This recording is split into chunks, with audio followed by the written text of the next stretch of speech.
రేవంత్ రెడ్డి గారి నాయకత్వాన్ని, అభివృద్ధిని, సంక్షేమాన్ని ముందు తీసుకొస్తున్న కాంగ్రెస్ పార్టీని ఆశీర్వదించండి, అండగా నిలబడండి, మీ అమూల్యమైన ఓట్లు వేయండి.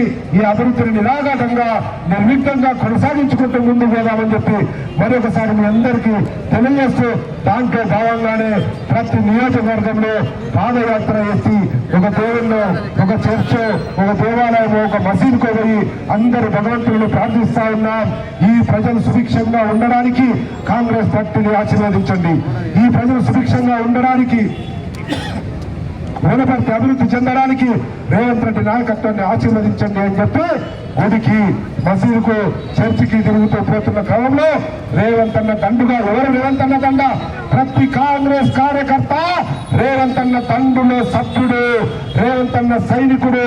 ఈ దండంతా కాంగ్రెస్ పార్టీ పాలన అయితే ప్రజాపాలన ఉందో ఆ రకంగా రేవంత్ అన్న దండుగా ప్రజాపాలనకు అండగా ముందుకు వెళ్ళటువంటి ఆలోచనతో పోతా ఉన్నాం కనుక అందరూ కూడా పెద్ద ఎత్తున ఆశీర్వదించి, తక్కువ సమయంలో నిన్న సాయంత్రం వచ్చినప్పటికీ గౌరవ శాసనసభ్యులు మేఘారెడ్డి గారు కానీ, పెద్దలు గురువరులు చిన్నారెడ్డి గారు కానీ,